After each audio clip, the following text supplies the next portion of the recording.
I never thought I'd land a job like this, partly because I never imagined anyone would need someone to tend to an old library in the middle of nowhere. The pay was a dream come true, $38 an hour to work overnight, 3 times a week, in a crumbling relic of a building no one seemed to visit anymore. For someone like me, scraping by with odd jobs and struggling to keep my bills paid, it felt too good to be true. The place itself was called Hillshade Repository, tucked away in a sleepy New England town surrounded by dense woods. The library wasn't enormous but had a towering, Gothic-style architecture that seemed to watch over the town like a silent sentinel. Inside, rows of dusty shelves and grand chandeliers gave it an otherworldly charm. When I first arrived, the air was thick with a musty scent, the kind that reminded you the building hadn't had much life in it for decades. My job was simple enough: tidy up the floors, wipe the tables, and lock up at the end of the night. Occasionally, I'd find a stray book left out or a chair slightly out of place, but for the most part, the work was light. It was the kind of job I could have easily slept through if it weren't for one strange addition to my responsibilities. When I was hired, I was handed a small, leather-bound notebook by the librarian in charge, a wiry older man named Mr. Asher. Inside were handwritten instructions, penned in careful, looping script. 1. Begin your shift by lighting the lamps. There must be no dark corners in the main hall. 2. If you hear a bell ringing but see no one, do not follow the sound. Instead, hum a tune until it stops. 3. Between 2 a.m. and 3 a.m., avoid the West Wing entirely. If you hear whispers, do not respond. 4. If you notice a book on the floor that wasn't there before, pick it up and place it in the drop box by the front desk. Never open it. 5. At 4 a.m., lock the door to the basement. It will always be unlocked, regardless of how secure you left it. Do not enter under any circumstances. 6. Before leaving, ensure the stained glass window above the desk is intact. If it is cracked, report it immediately. I laughed when he first handed me the notebook, thinking it was some kind of elaborate joke or local tradition to scare newcomers. But Mr. Asher's face was stern, his expression unreadable. Take it seriously, he said. You'll understand soon enough. My first shift passed without incident. I went through the motions of cleaning, making sure the lamps were lit and the main hall remained as cozy as it could be. The library was oddly peaceful at night, the stillness broken only by the occasional creak of the old wooden floors. By 6 a.m., I was locking up and heading home, convinced the notebook was just a quirk of the eccentric librarian. It wasn't until my second night that things started to feel off. I arrived at the library just after sunset, the air crisp with the first hints of fall. Mr. Asher was already gone for the day, and the building was silent as I let myself in. The lamps flickered as I lit them one by one, casting warm pools of light across the worn carpet and high shelves. The notebook sat on the desk where I'd left it, its leather cover catching the glow of the nearest lamp.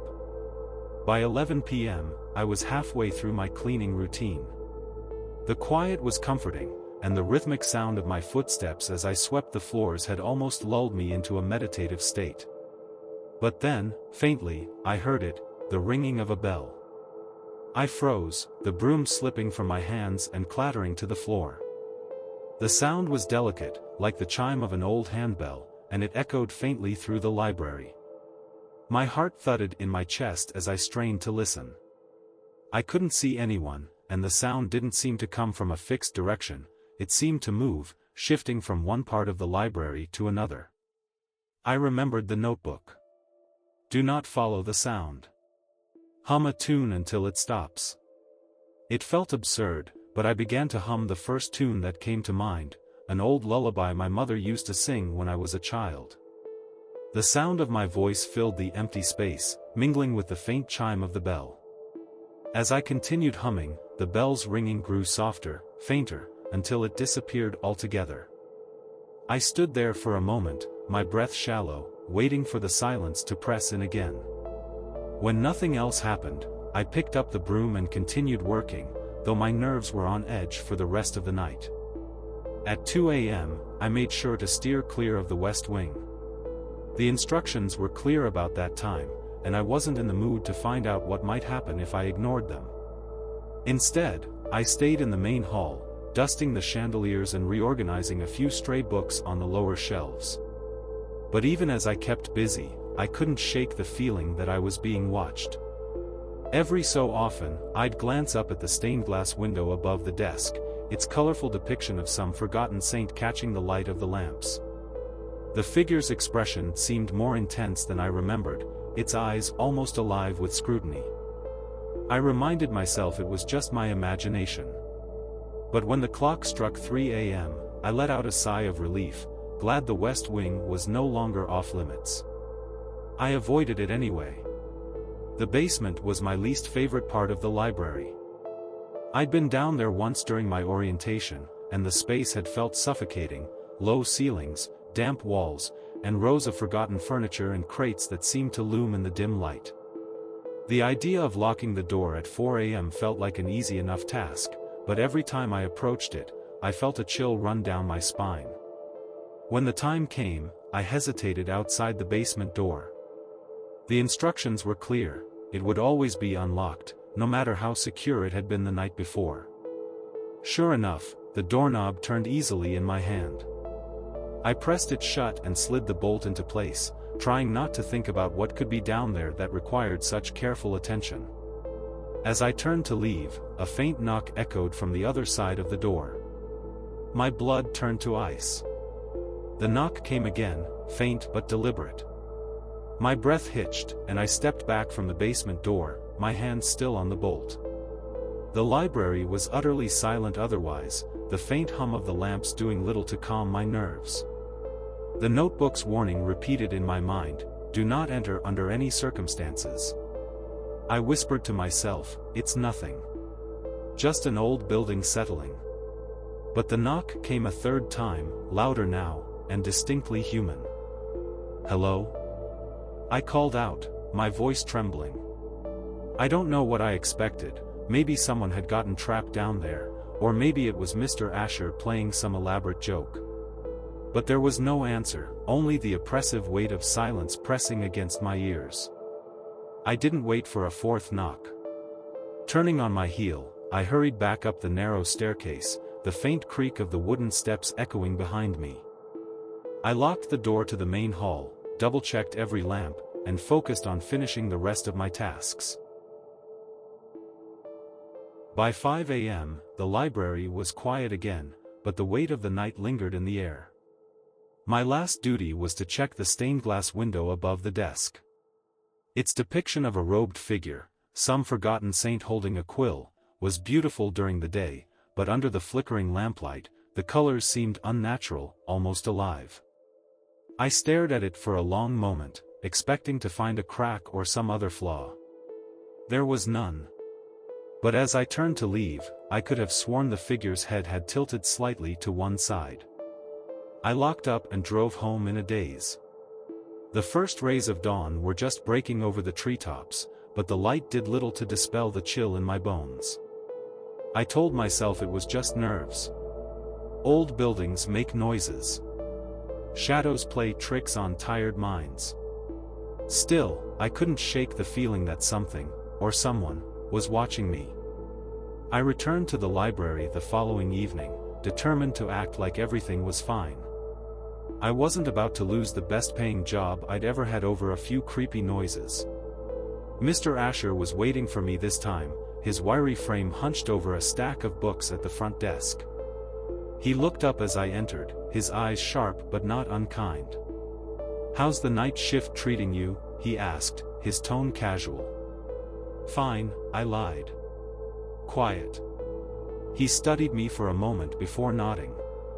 "Good. Quiet is what we want." I wanted to ask him about the notebook, about the knocks from the basement, but something about his expression made me hesitate. Instead, I grabbed my cleaning supplies and got to work, hoping the night would pass without incident. Around 11:30 p.m., as I was dusting the shelves in the main hall, a book fell to the floor behind me with a loud thud. I spun around, heart racing, and stared at the leather-bound volume lying face down on the carpet. The notebook's warning was clear: place it in the Dropbox by the front desk. Never open it. I approached the book cautiously, my flashlight casting long shadows over the shelves. The air around it felt heavier, almost electric, as if the book itself was alive. Its cover was plain, with no title or markings, and the pages were bound tightly together with frayed stitching. I bent down, careful not to touch it with my bare hands, and used a cloth to pick it up. The book was heavier than it looked, its weight oddly unbalanced, like it contained more than just paper. My fingers itched to flip it open, to see what secrets it held, but I forced myself to follow the rules. The Dropbox was a sturdy, metal compartment near the front desk, its surface scratched and dented from years of use. I opened the lid and placed the book inside, its weight echoing dully against the metal. As soon as the lid clicked shut, the oppressive feeling lifted, and I exhaled in relief. The night grew colder as the hours crept on. Around 2 a.m., I heard it again, a faint ringing, like the toll of a distant bell. This time, I didn't freeze. I hummed the same lullaby as before, my voice shaky but determined. The ringing faded after a few moments, but I couldn't shake the feeling that it was getting closer. When the clock struck 2:15 a.m., I made my way toward the west wing. I didn't plan to enter, I just wanted to check if the doors were secure.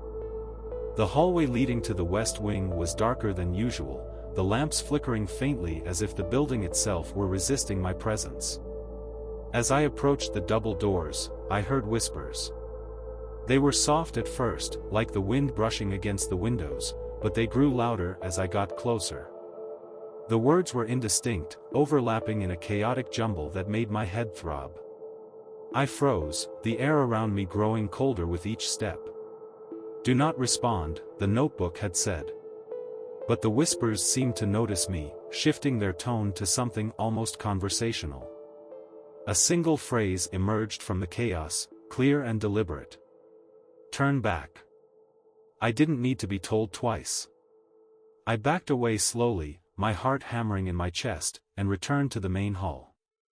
At 4 a.m., I found myself standing before the basement door once more. Just like before, the lock had somehow undone itself. I pushed it shut and slid the bolt into place, my hands shaking. The knock didn't come this time, but as I turned to leave, I heard a faint scratching sound, like nails against wood. My legs moved on their own, carrying me up the stairs and back into the main hall.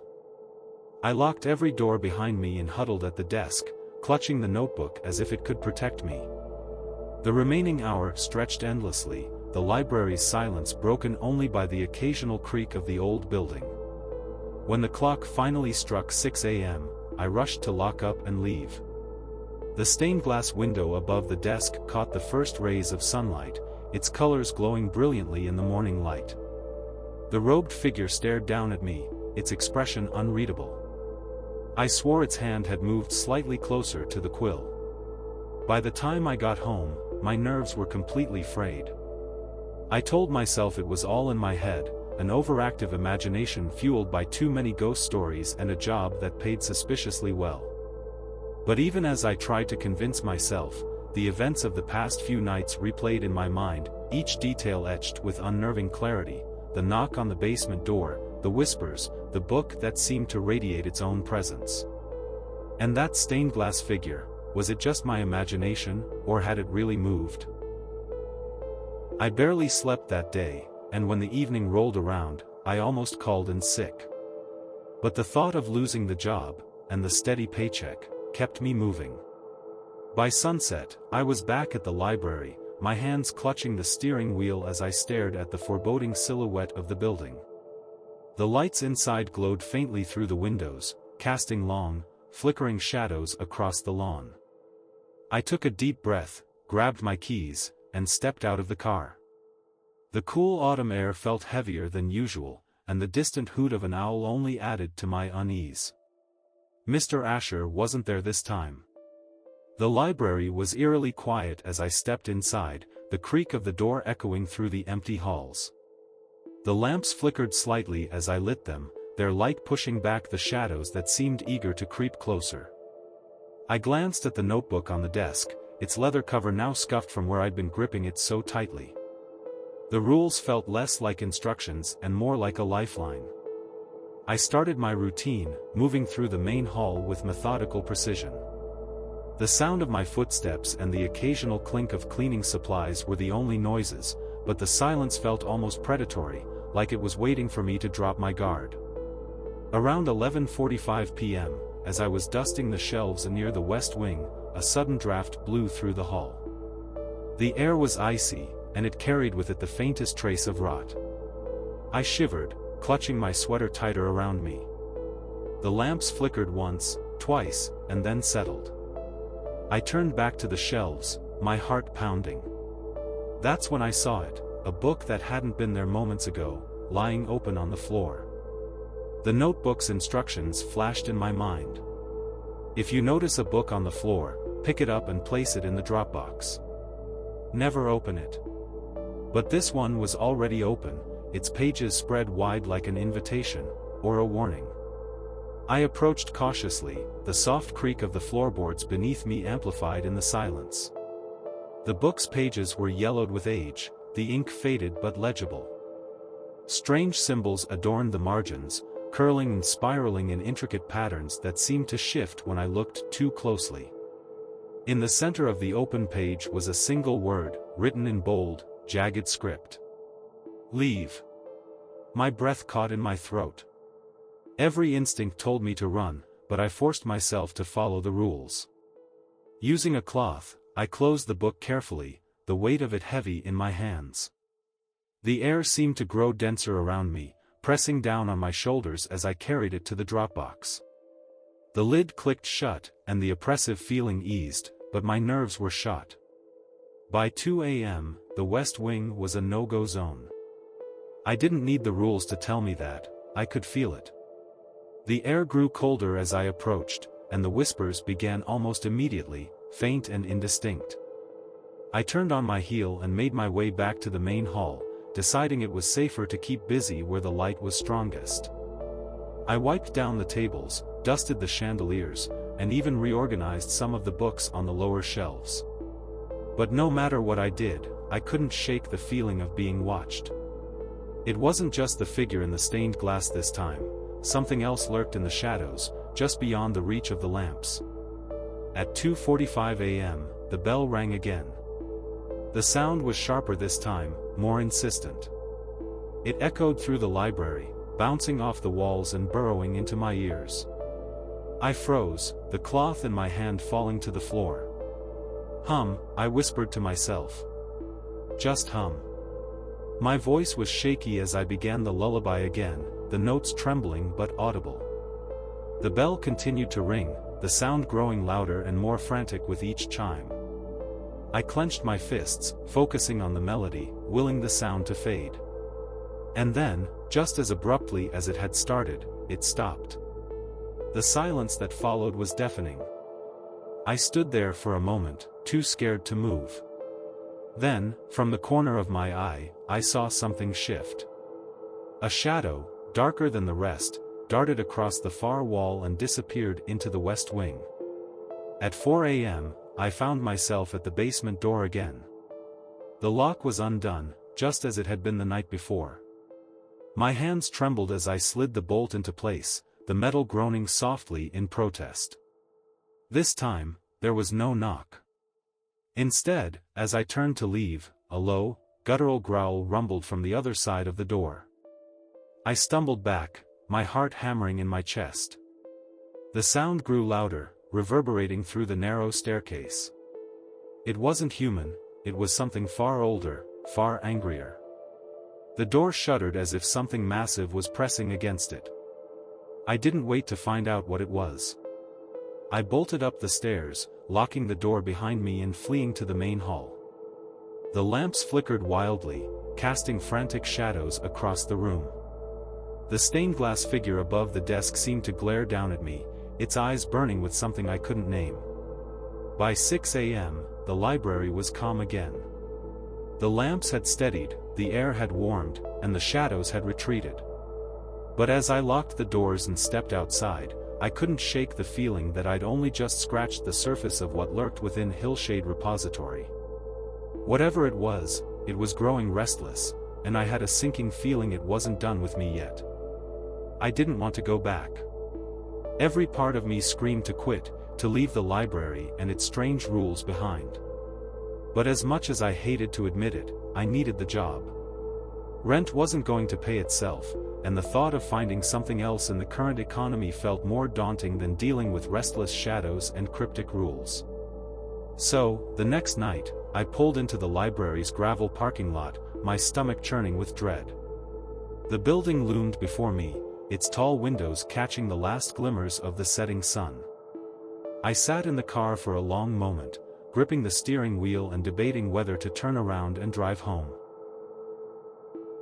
I tried to keep busy, focusing on the tasks that had become second nature by now: dusting, vacuuming, reorganizing the shelves. But the library's oppressive silence seemed to wrap around me, amplifying every sound. The creak of the floorboards under my feet, the faint hum of the lamps, the occasional rustle of papers, all of it felt like part of a larger symphony orchestrated by something unseen. At 11:45 p.m., I heard it, the faint ringing of the bell. My heart sank as the sound echoed through the library, sharper and more insistent than before. This time, it wasn't moving aimlessly. It was coming closer. I hummed the lullaby, my voice trembling but determined. The bell continued to ring, its chimes growing louder and more frantic. I clenched my fists, focusing on the melody, until finally, the sound stopped. But the silence that followed was worse. It was heavy, suffocating, as if the entire library were holding its breath. And then, from the corner of my eye, I saw it. A figure stood at the far end of the main hall, barely visible in the dim light. It was tall and thin, its form shrouded in darkness. For a moment, I thought it was just another shadow, but then it moved, slowly, deliberately, toward the west wing. I froze, my breath catching in my throat. The figure didn't look at me, didn't acknowledge my presence. It just disappeared into the shadows of the west wing, its movements unnervingly smooth. By 2 a.m., the west wing felt like a black hole, its presence looming over the rest of the library. The whispers started again, soft at first but quickly growing louder. They overlapped in a chaotic jumble, the words incomprehensible but dripping with malice. I stayed as far away as I could, keeping to the main hall and avoiding the shelves near the west wing entirely. But the whispers seemed to follow me, growing louder with each passing minute. They burrowed into my ears, making my head throb and my stomach churn. And then, amidst the chaos, a single phrase emerged: "Help us." The words were clear, desperate. They cut through the cacophony like a blade, and for a moment, I felt a pang of something, sympathy, maybe, or guilt. But then the whispers resumed, louder and angrier than before, and I forced myself to keep moving. At 4 a.m., I approached the basement door with a mix of dread and resignation. As expected, the lock was undone, the door slightly ajar. My hands shook as I pushed it shut and slid the bolt into place. This time, the growling started immediately. It was low and guttural, reverberating through the staircase like the rumble of distant thunder. The door shuddered as if something massive was pressing against it, and I stumbled back, my heart pounding in my chest. The growling grew louder, more insistent, until it was almost a roar. I turned and bolted up the stairs, locking the door behind me and fleeing to the main hall. The lamps flickered wildly, casting frantic shadows across the room. The stained glass window above the desk seemed to pulse with light, the colors shifting and swirling in ways that defied logic. The robed figure stared down at me, its expression cold and unyielding. I felt its gaze pierce through me, as if it were judging my very soul. The final hour dragged on, each minute stretching into eternity. The whispers had stopped, but the oppressive atmosphere remained. I huddled at the desk, clutching the notebook as if it could protect me. The lamps flickered weakly, their light barely holding back the encroaching darkness. At 5:50 a.m., I heard footsteps, slow, deliberate, echoing through the library. They weren't mine. They were heavy, measured, and they were coming from the west wing. I didn't move, didn't breathe, as the footsteps grew closer. The air around me grew colder, the metallic scent of blood thickening. My hands tightened around the notebook, the leather digging into my palms. The footsteps stopped just outside the main hall. I waited, every muscle in my body tense, as the silence stretched on. And then, slowly, the footsteps began to retreat, fading into the distance. When the clock finally struck 6 a.m., the library was calm again. The lamp steadied, the air warmed, and the shadows retreated. I locked the doors and stepped outside, the first rays of dawn casting a pale glow over the building. But as I turned to leave, I caught a glimpse of something in the stained glass window. The robed figure held its quill aloft, as if it were writing something in the air. The colors shimmered in the morning light, and for a moment, I thought I saw words forming in the glass. "You can't leave." I turned away and hurried to my car, refusing to look back. Whatever was happening inside Hillshade Repository, it wasn't finished with me yet. When I got home that morning, I sat in my car for what felt like hours. The words from the stained glass window echoed in my mind, "You can't leave." No matter how many times I tried to convince myself it was just my imagination, the thought refused to fade. I told myself I wouldn't go back. I would quit. But as the day wore on, a nagging pull began to grow in the back of my mind. It wasn't just guilt over leaving a job unfinished, it was something deeper, something darker. By evening, I knew I wouldn't be able to stay away. It wasn't a choice. It never had been. When I arrived at the library, the air felt heavier than usual, pressing against me like a physical force. The lamps inside were dim, their light barely visible through the frost-covered windows. I stepped inside, and the familiar smell of must and decay wrapped around me like a shroud. The notebook was waiting on the desk, its leather cover glinting faintly in the lamplight. The rules had changed. A new line had appeared at the bottom of the page, written in the same looping script. "The final test begins tonight." I slammed the book shut, my heart racing. My hands trembled as I lit the lamps, their flickering light barely pushing back the darkness that seemed thicker, more alive. The library felt wrong in a way I couldn't explain, as though the building itself were holding its breath. By 11 p.m., the whispers had already begun. They weren't confined to the West Wing anymore, they echoed through the entire library, their chaotic murmurs growing louder with each passing minute. I tried to focus on my tasks, but the sound burrowed into my mind, making it impossible to think. At 11:45 p.m., the bell rang. This time, it wasn't faint or distant, it was deafening, its sharp chime cutting through the air like a blade. My humming did nothing to stop it. The sound grew louder and louder, filling every corner of the library. And then, as abruptly as it had started, it stopped. The silence that followed was suffocating. I turned to the desk, desperate for something to anchor me, but the notebook was gone. In its place was the book I had dropped in the metal bin on my second night, the one with the strange symbols and the word "leave" etched on its pages. Its cover was open, the pages turned to the center. My name was written there, bold and jagged, as though it had been carved into the paper. At 2 a.m., the library seemed to shift around me. The walls stretched and contracted, the shelves groaning as though they were alive. I stayed in the main hall, my back pressed against the desk, refusing to venture anywhere near the West Wing. The whispers grew louder, their words clearer now. "It's time," they said. "You belong here." "No," I whispered, my voice trembling. "I don't." But the library didn't care. The air grew colder, the lamps flickered violently, and the shadows began to move. They crept across the walls and ceiling, their inky forms stretching toward me like fingers.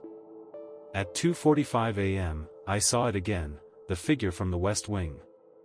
It stood at the edge of the hall, its form shrouded in darkness. This time, it didn't disappear. It moved toward me, slow and deliberate, its footsteps echoing through the library. I scrambled to my feet, backing away as the figure drew closer. Its face was still obscured, but I could feel its gaze, cold and unrelenting. "Why are you doing this?" I shouted, my voice cracking. The figure stopped, tilting its head to one side. For a moment, the whispers stopped too, and the library fell eerily silent. "You chose this," it said, its voice a low, guttural rasp. At 4 a.m., I made my way to the basement door.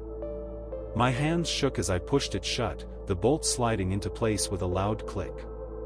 The growling started immediately, louder and angrier than ever before. The door shuddered under the weight of something massive, and the growling turned into a roar. I stumbled back, my heart racing. The air around me felt thick, heavy, as though the library itself was trying to pull me under. The roar grew louder, more violent, until it was all I could hear. And then, just as I thought the door would splinter, it stopped. The silence that followed was absolute. The air was still, the lamp steady. For a brief, fleeting moment, I thought it was over. At 5:50 a.m., the final test began. The lamps went out, plunging the library into darkness. The whispers returned, louder than ever, their chaotic murmurs forming a single, unified chant: "Join us! Join us! Join us!" I fumbled for my flashlight, the beam weak against the oppressive black. The shadows moved with purpose now, converging on the main hall. I backed away, my breath coming in shallow gasps, as the chanting grew louder. And then, the figure appeared again, standing in the center of the hall. Its face was no longer obscured. It was my face, pale, hollow-eyed, and twisted in a grotesque grin. "You belong here," it said, its voice echoing through the library. "You always have." When the clock struck 6 a.m., the lamps flickered back to life. The shadows retreated, the whispers stopped, and the library was calm again. But something was different. The air felt heavier, the silence deeper. I locked the doors and stepped outside, the morning sun weak against the pale sky. The library loomed behind me, its windows dark and unyielding. I told myself I wouldn't come back, that I would leave the job and never look back. But as I climbed into my car, I noticed something in the passenger seat: the notebook. Its leather cover was pristine, its pages blank except for a single line of text. "See you tonight. I never quit." I couldn't. Every night, I returned to Hillshade Repository, its walls wrapping around me like a cage. The library became my life, its rules my scripture. I stopped questioning the whispers, the shadows, the figure in the west wing. They were part of the job now, as much a part of me as I was of them. Years passed, and the world outside faded to a distant memory. The library consumed me, and I let it. And now, as I sit behind the desk, I wait for the next caretaker. The stained glass figure watches from above, its quill poised over an empty page. It's ready to write the next name.